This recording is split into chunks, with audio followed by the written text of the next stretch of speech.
जी, अस्सलाम वालेकुम। अब हम आते हैं दरअसल 4.2 पर हम कहाँ पहुँचे थे? हमने किया था अंडर रूट वाले क्वेश्चंस। अंडर रूट में जो फंक्शन होते हैं मैंने सबसे पहले लीनियर वाले करवाया, 1/2 रूट फंक्शन आया, फिर मैंने क्वाड्रेटिक वाले करवाए, यानी एक से ज़्यादा पावर जिसकी होगी, डिग्री जो ज़्यादा होगी 1 से, सो वो क्वेश्चंस आपका डेरिवेटिव भी उसमें लेना था और वो मैंने आपको करवा दिया।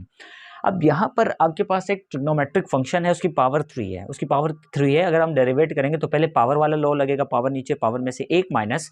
लेकिन समझ में ये नहीं आ रहा कि हम जो है पीछे पढ़ चुके, सिर्फ इतना पढ़ा था हमने कि पावर नीचे पावर में से एक माइनस, बस। याद रखना, मैंने कहा था कि वो पीछे जो हमने फॉर्मूला पढ़ा था वो अधूरा है, उस लिहाज से अच्छा था, लेकिन इसका पूरा फॉर्मूला क्या होता है?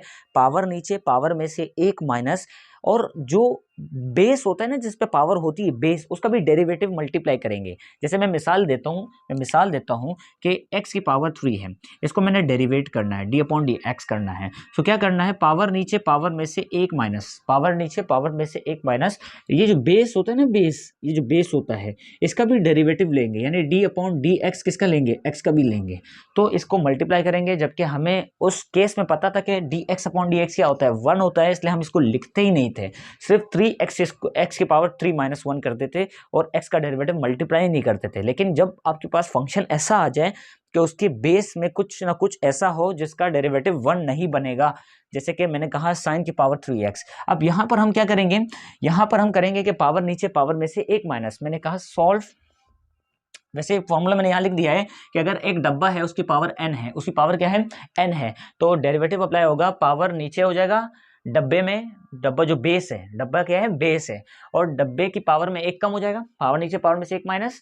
लेकिन बेस का जो है ना, यानी डब्बे का भी डेरिवेटिव लेना पड़ेगा, यानी बेस का डेरिवेटिव लेना पड़ेगा। इधर देखें, मैंने कहा y is equal to sine cube of x, मैंने डिफ्रेंशिएट किया dy upon d of x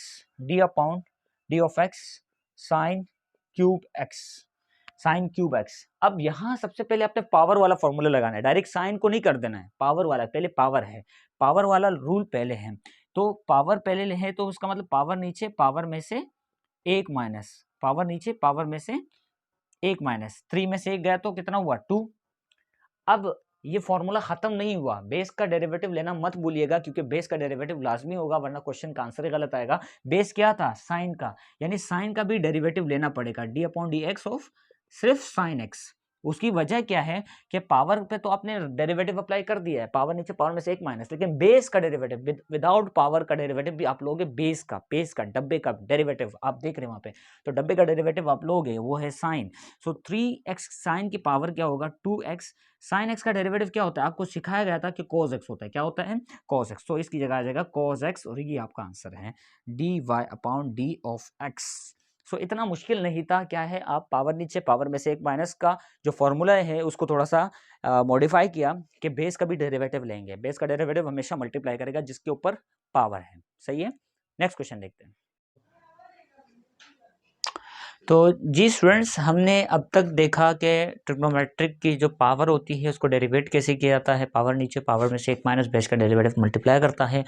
अब हम एक क्वेश्चन करने जा रहे हैं, अगर ट्रिग्नोमेट्रिक आइडेंटिटीज में एंगल्स जो हो ना वो कंपाउंड एंगल्स हो, मतलब वो एक्स ना हो, जैसे साइन एक्स होता है, कोस एक्स होता है, टेन एक्स होता है, वो कुछ और हो, 2x हो, 3x² हो जाए एंगल में, तो एंगल में अगर कोई कंपाउंड एंगल आ जाए, एक सिंपल एंगल होता है जो कि थीटा या एक्स सिंपल होता है, लेकिन अगर आपके पास वहाँ थीटा नजर ना आए या एक्स नजर ना आए, वो 2x नजर आए, वो x² नजर आए, तो वो एंगल क्या होगा? कंपाउंडेड होगा। या 3x-1 नजर आए, या 3x नजर आए, या x-1 नजर आए एंगल में, तो वो कंपाउंड एंगल होगा। याद रखना, वो कंपाउंड, मिसाल के तौर पर ये रहा, 10 का एंगल कितना है? 2x-3, so this is the angle which is compound angle. तो याद रखना इसका डेरिवेटिव कैसा होगा? कंपाउंड एंगल को जब डेरिवेट करेंगे तो आपको तो पता है कि 10 डब्बा, 10 डब्बा, डब्बे में कुछ भी आ सकता है। अब अगर 10 का डेरिवेटिव करते हैं तो आपको चार्ट याद करवाया था जिसमें 10 होता है सेक स्क्वायर। सो मैंने कहा 10 का डेरिवेटिव सेक स्क्वायर होता है। जो यहाँ डब्बे में एंगल होता है वही सेक स्क्वायर के साथ आपने लगाना है, क्योंकि एंगल तो सेम रहेगा। आपने फंक्शन के ऊपर डेरिवेटिव अप्लाई किया है तो डेरिवेटिव फंक्शन के ऊपर अप्लाई हो गया। अब फंक्शन के बाद एंगल का डेरिवेटिव भी लोगे, डब्बे का डेरिवेटिव भी लोगे। यानी मैं मिसाल दूं यहाँ आपको, जैसे कि ये रहा कि y is equal to tangent 2x minus sine 3। So मैंने कहा डेरिवेट करो, डिफ्रेंशिएट करो, d y upon d of x equal to d upon d of x tan 2x minus sine 3। अब देखिए ये एंगल क्या है, ये पूरा एंगल है। 10 का पहले फंक्शन का डेरिवेट करेंगे। फंक्शन का डेरिवेटिव क्या होता है, 10 का डेरिवेटिव क्या होता है, सेक स्क्वायर। एंगल में क्या है 2x minus sine 3, angle as it is आएगा। फंक्शन का डेरिवेटिव में एंगल एज इट इज आएगा। फिर बाद में एंगल का डेरिवेटिव लेना है, यानी बाद में क्या लेना है, डेरिवेटिव ऑफ एंगल लेना होगा। अब क्या करेंगे, सेक स्क्वायर 2x माइनस 3 अपनी जगह, इसका अंदर डेरिवेटिव करोगे तो 2d अपॉन डी एक्स के पास आ जाएगा, d अपॉन डी एक्स 3 का हो जाएगा। सो इस तरह से सेक स्क्वायर 2x माइनस 3 और ये एंगल डेरिवेट हो जाएगा। तो फिर क्या हो जाएगा आपके पास, यहाँ 2 बचेगा, माइनस साइन 0, तो ये हो जाएगा 2। यहां भी लिख सकते हैं, इस तरफ भी ला सकते हैं। इसकी वजह यह है अगर यहां लिख देंगे तो ऐसा समझ आएगा कि ये एंगल के साथ है, ये एंगल के साथ है, इसलिए फंक्शन के पीछे लिख दिया करो क्योंकि ये कोफिशिएंट है। तो ये 2 बाहर आ जाएगा, मतलब sec square 2x minus sine 3, ये आपका रिक्वायर्ड डेरिवेटिव होगा d y upon d x. तो इस तरह से फंक्शन का डेरिवेटिव लोगे, फंक्शन के बाद उसके एंगल का डेरिवेटिव मल्टीप्लाई करोगे, फंक्शन का डेरिवेटिव फिर उसके बाद एंगल का डेरिवेटिव मल्टीप्लाई करोगे। अच्छा जी, तो हमने अभी क्वेश्चन देखा कि हमने एंगल का डेरिवेटिव भी मल्टीप्लाई करना होता है।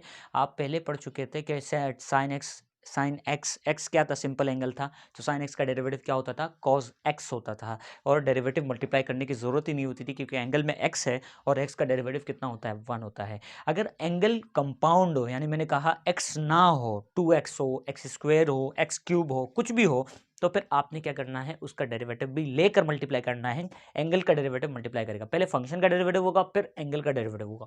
यहाँ एक क्वेश्चन दूसरा है, मैं इसका एग्जांपल दे रहा हूँ कि इसको डिफरेंशिएट कर दो, ये क्वेश्चन नंबर 2 का पार्ट नंबर 2 है। क्या कहा जा रहा है, d y upon d of x complete के ऊपर आ जाएगा कॉस 3x 3 साइन 2x आ गया। अब दरअसल डेरिवेटिव जब अंदर जाएगा तो कोफिशिएंट को साइड लो, cos 3x के पास आ जाएगा, कोफिशिएंट को साइड लो, d upon d x sine 2x के पास आ जाएगा। बात समझ आ रही है, तो साइन 2x के पास आ जाएगा, कोफिशिएंट को साइड लो। अब फंक्शन है, पहले फंक्शन का डेरिवेटिव होगा, 2 बाहर है, मैंने कहा सबसे पहले फंक्शन का डेरिवेटिव। कोस का डेरिवेटिव क्या होता है, माइनस का साइन, आपको पता है कोस का डेरिवेटिव क्या होता है, साइन, माइनस का साइन, और माइनस का साइन एंगल क्या होगा, वही होगा, मैंने कहा एंगल सेम होगा, लेकिन बाद में एंगल का डेरिवेटिव भी करना पड़ेगा 3x। बात समझ आ रही है, फिर जाके क्या करना है, 3 अपनी जगह। इसी तरह से साइन का डेरिवेटिव क्या होता है, कोस होता है, क्या होता है, कोस होता है। तो कोस एंगल जो है वैसे ही है, एंगल का डेरिवेटिव भी मल्टीप्लाई करना पड़ेगा। हाँ समझ आ रही है, 2x। इस तरह से आपने कर लिया।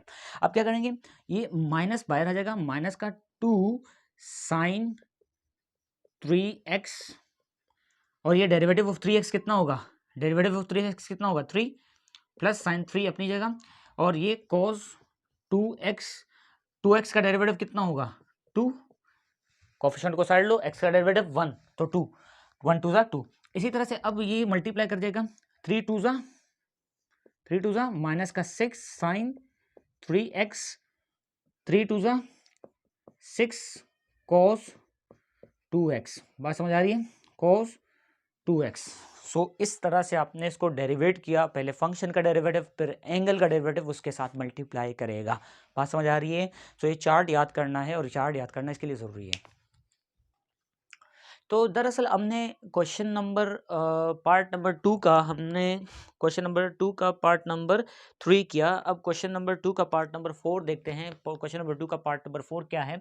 कहा जा रहा है y is equal to sine 4x cos 5x multiply कर रहे हैं एक दूसरे से, इसको डेरिवेट करें। आपको फिर मैंने कहा इनके एंगल में अगर आप नज़र दौड़ाएं तो एंगल में इनका क्या है? कंपाउंड एंगल है। ये कैसा कम एंगल है? कंपाउंड एंगल है, यानी 5x है, सिर्फ x नहीं है, कंपाउंड एंगल है। अगर ये कंपाउंड एंगल है तो इसका डेरिवेटिव आप लेना मत भूलिएगा, डेरिवेटिव लिया जाएगा। जरा आते हैं इसको करते हैं। मैंने सबसे पहले कहा y is equal to sine 4x cos 5x, फिर मैंने कहा differentiate y with respect to x, और फिर मैंने दोनों जानिब डिफरेंशियल ऑपरेटर ले आए, दोनों जानिब डिफरेंशियल ऑपरेटर आए। ये u है, ये v है, मैंने u v का फॉर्मूला लिखा। अब इसको डेरिवेट करते हैं। आपने कहा first function as it is, यानी sine 4x as it is, किसका डेरिवेटिव? डेरिवेटिव हो जाएगा d अपॉन dx कोस 5x का डेरिवेटिव, और इसी तरह से plus sine cos 5x as it is, cos 5x as it is, और डेरिवेटिव ऑफ साइन 4x हो जाएगा। बात समझ आ रही है? साइन 4x हो जाएगा। अब दरअसल साइन 4x अपनी जगह, और कोस 5x का डेरिवेटिव क्या होगा? कोस का डेरिवेटिव क्या होगा? माइनस का साइन। मैंने कहा माइनस का साइन, एंगल जो है वो है, एंगल का भी डेरिवेटिव ले लो साथ में, वो मल्टीप्लाई करेगा, 5x का डेरिवेटिव भी लोगे। क्लियर हो रहा है? सो इस तरह से आपने किया। साइन कोस को होगा माइनस का साइन, जो एंगल है वो है, जो कोस का एंगल है वही है, एंगल चेंज नहीं होगा, एंगल का डेरिवेटिव मल्टीप्लाई करेगा। इसी तरह से प्लस साइन कोस 5x अपनी जगह, और इसी तरह से साइन का डेरिवेटिव होता है कोस, एंगल जो है वो 4x, और इसी तरह से 4x का डेरिवेटिव भी मल्टीप्लाई करेगा। बात समझ आ रही है? सो ये आपका हो गया। अब देखिए जरा, ये माइनस है, माइनस इधर आ जाएगा, माइनस साइन 4x, और ये हो जाएगा 5x का डेरिवेटिव कितना होता है? 5x का डेरिवेटिव, साइन 5x लिख लूँ, पहले साइन 5x लिख लूँ। 5x का डेरिवेटिव 5 होगा, तो 5 को इधर लिख लीजिएगा, वहाँ लिखने के बजाय इधर लिख लीजिएगा, वहाँ ऐसा लगेगा जैसे कि उसके एंगल के साथ है। और इधर क्या है?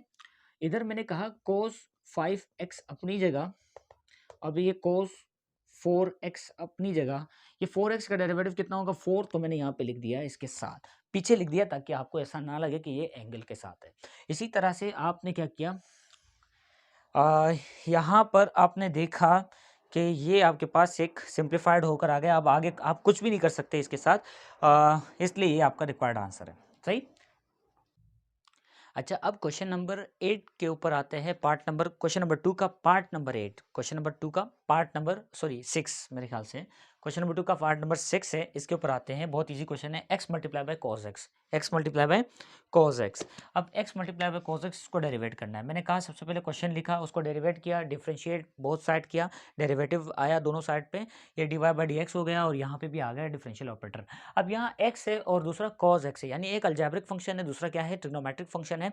दोनों पे यू वी वाला फॉर्मूला लगेगा, u इंटू वी वाला। सो मैंने कहा first function as it is, second का derivative plus sine second function as it is, first का डेरिवेटिव। सो इस तरह से इसको डेरिवेट करेंगे। सबसे पहले फर्स्ट u क्या है? यहाँ पे u x है, ये क्या है? u है। आप ये मत लिखिएगा, ये आपकी आसानी के लिए लिख रहा हूँ, u v। u क्या है? फर्स्ट है, x u as it is, मतलब x as it is, derivative of v, v क्या है? cos x, plus sine v as it is, यानी cos x as it is, derivative of u क्या है? x। Clear है? सो इस तरह से x cos x का डेरिवेटिव कितना होता है? माइनस का sine x plus sine cos x अपनी जगह, dx अपॉन dx कितना होता है? 1। इसको सिंप्लीफाई करो, माइनस का x sine x plus cos x, ये आपका रिक्वायर्ड डेरिवेटिव हुआ। इतना मुश्किल सवाल के बहुत ज़्यादा मुश्किल, सही है? ये था रिक्वायर्ड डेरिवेटिव। अब हमने क्वेश्चन नंबर 6 देखा, और क्वेश्चन नंबर 2 का पार्ट नंबर 6। अब क्वेश्चन नंबर 2 का पार्ट नंबर 7, ये सारे क्वेश्चन नंबर 2 के जा रहे हैं आपके, आप देख रहे हैं कि यानी क्वेश्चन नंबर 2 किसके ऊपर था? बेसिकली ट्रिग्नोमेट्रिक फंक्शन के ऊपर था, लेकिन एंगल जब कंपाउंडेड होंगे, एंगल जब कंपाउंडेड होंगे। अब यहाँ पर भी आप देख सकते हैं कि y is equal to, part number 7 है, y is equal to under the root sine 5x, इसको डेरिवेट करें तो अंडर द रूट वाला फंक्शन वाला फॉर्मूला लगेगा, मैंने यहाँ लिख दिया है। फंक्शन का डेरिवेटिव करेंगे 1/2 रूट फंक्शन, फंक्शन का डेरिवेटिव भी मल्टीप्लाई करेगा। और इसी तरह से हमने साइन का लिया, साइन का डेरिवेटिव होता है cos, और फिर एंगल का डेरिवेटिव मल्टीप्लाई करेगा। तो आपने देखा कि जो साइन का डेरिवेटिव होता है वो cos होता है, और एंगल का डेरिवेटिव मल्टीप्लाई करेगा। तो यानी ये आपके पास एंगल वाला सीन भी यहाँ है, एंगल वाला फार्मूला भी, कॉन्सेप्ट भी लगेगा, और इस तरह से आपके जो फंक्शन जो रूट में होता है उसका कॉन्सेप्ट भी लगेगा। मैं इसको कैसे करूँगा, मैंने कहा सबसे पहले कहा y is equal to under root 5 sine 5x, इसको ऐसे लिखा, डिफ्रेंशिएट किया, d upon d x y और d upon d x under the root function जो है वो साइन 5x है। सो मैंने क्या किया, सबसे पहले फंक्शन रूट वाला फॉर्मूला अप्लाई करेंगे। रूट वाला क्या है, 1/2 रूट फंक्शन, कर लिया, 1/2 रूट फंक्शन। अब वो पूरा फॉर्मूला क्या है, फंक्शन का डेरिवेटिव भी होगा, फंक्शन का डेरिवेटिव भी होगा, मल्टीप्लाई करेगा, कितना है फंक्शन, फंक्शन का डेरिवेटिव कितना है, साइन 5x। बात समझ आ रही है, पहले मैंने रूट वाला फॉर्मूला लगाया, 1/2 रूट फंक्शन, फंक्शन का डेरिवेटिव। अब आगे सॉल्व करते हैं, 2 रूट साइन 5x अपनी जगह, इस फंक्शन का डेरिवेटिव में भी सबसे पहले किसका डेरिवेटिव होगा, एंगल का नहीं होगा, पहले फंक्शन का होगा। साइन का डेरिवेटिव क्या होता है, कोस, जो एंगल है वही होगा, जो एंगल है वही होगा। अब एंगल का डेरिवेटिव क्या होगा, D upon d x 5x। याद रखना, पहले फंक्शन का डेरिवेटिव फिर जाके एंगल का डेरिवेटिव। सो ये हो जाएगा आपके पास 1/2 under root sine 5x cos 5x, 5x का डेरिवेटिव 5 होगा, तो 5x का डेरिवेटिव 5 होगा। बात समझ आ रही है। अब ये आपको दिख रहा है लेकिन यहाँ पे 5 लिखना अच्छा नहीं है, सो इसको तमीज़ से लिखो। तो आप क्या करेंगे, 5 कोस 5x upon 2 root sine 5x, ये आपका रिक्वायर्ड डेरिवेटिव हुआ। यानी सबसे पहले आप क्या करेंगे, फंक्शन का रूट का आपने किया 1/2 रूट फंक्शन, फिर फंक्शन का डेरिवेटिव, फंक्शन में भी फिर फंक्शन का डेरिवेटिव होगा, फिर एंगल का डेरिवेटिव होगा। सो ये कॉन्सेप्ट्स होते हैं, ये आपने गेन करने, जितने प्रैक्टिस कर सकते कर ले। लास्ट क्लास में हमने छोड़ा था, क्वेश्चन नंबर 1 का पार्ट नंबर 1 किया था, पार्ट नंबर 2 किया था, और हमने सीखा था कि अंडर रूट में जब वैल्यूज़ आ जाती है तो उनका डेरिवेटिव कैसे होता है। अगर वो लीनियर है तो 1/2 रूट फंक्शन है, सिंपल, डेरिवेटिव मल्टीप्लाई नहीं करेगा। लेकिन अगर वो रूट में जो फंक्शन होगा, रूट में जो फंक्शन होगा वो अगर आपके पास क्वाड्रेटिक है, यानी अंडर रूट में जो फंक्शन होगा वो अगर आपके पास पावर ज़्यादा है, हायर ऑर्डर इक्वेशन होगा, सो फिर उसको क्या करेंगे, 1/2 रूट फंक्शन के साथ साथ उसका डेरिवेटिव भी लेंगे। बात समझ आ रही है, एफ ऑफ एक्स, उसका डेरिवेटिव भी लेंगे। तो डेरिवेटिव भी लेंगे अगर वो फंक्शन का पावर जो है वो क्या है, 2 है, 3 है, 4 है। समझ आई। अब क्वेश्चन करते हैं ये वाला, ये भी ऐसे ही है, अंडर रूट में जो वैल्यू है वो पावर 2 है, तो इसका मतलब हम यहाँ पे वही टेक्निक यूज करने वाले हैं। लेकिन एक सवाल मेरा ये है कि यहाँ पे ए भी है, दोनों वेरिएबल है, अब मुझे कैसे पता चलेगा किसकी रिस्पेक्ट से मुझे डेरिवेट करना है। पर पहला सवाल याद रखना, जो भी आपके डेरिवेटिव में ए बी सी हैं ये सारे कांस्टेंट है। ये क्या है, ये वेरिएबल तो है लेकिन माने जाते हैं कि कांस्टेंट है, ये जीरो होंगे इनका डेरिवेटिव। इसके ऊपर पावर नीचे मत लगा देना, एक्स वाई को छोड़ के। एक्स और वाई जो होंगे, इसमें एक्स क्या होता है इंडिपेंडेंट, वाई क्या होता है डिपेंडेंट। सो एक्स और वाई के रिस्पेक्ट से आप करेंगे, ए बी सी डी के चक्कर में ना पड़िएगा, जो भी आएंगे वो सारे कांस्टेंट है। हम इसको डेरिवेट करते हैं, मैंने कहा y is equal to under root x square plus sine 1 plus sine a का स्क्वायर, सही है, x square plus sine a का स्क्वायर, दोनों जाने मैंने कहा डिफ्रेंशिएट करते हैं और क्या आ जाएगा, डिफरेंशियल ऑपरेटर आ जाएगा y d upon d x under root x square plus sine a square. मैंने फिर से कहा कि इसका डेरिवेटिव क्या होता है, जब रूट होता है उसका डेरिवेटिव क्या होता है। मैंने कहा था कि 1/2 रूट फंक्शन, फंक्शन क्या है x square plus sine a square, as it is लिख लो। लेकिन अगर ये फंक्शन जो है ये अगर इसमें x की पावर 1 है तो सही है, फिर डेरिवेटिव मल्टीप्लाई नहीं होगा। अगर x की पावर ज्यादा है 2 है तो डेरिवेटिव मल्टीप्लाई होगा, यानी डी अपॉन डी एक्स इस फंक्शन का डेरिवेटिव भी होगा, इस फंक्शन का डेरिवेटिव भी आप लेंगे और वो मल्टीप्लाई करेगा। सो मैंने क्या किया, 1/2 root x square plus sine a square अपनी जगह, इसका डेरिवेटिव करूंगा, ये हो जाएगा 2 के पास आएगा पहले, तो हो जाएगा 2x प्लस साइन ए का डेरिवेटिव कुछ भी स्क्वायर हो कुछ भी पावर हो वो जीरो होगा, क्योंकि कांस्टेंट है और कांस्टेंट का डेरिवेटिव क्या होता है, जीरो होता है। मैंने कहा था ए बी सी जो भी होगा वो कांस्टेंट होगा। सो आपके पास जो है ना क्या बचा, 2x upon under root x square plus sine a square, 2 से 2 cancel, x upon under root x square plus sine a square, ये आपका required dy by d x था। ये आपने क्वेश्चन कर दिखाया, सही है।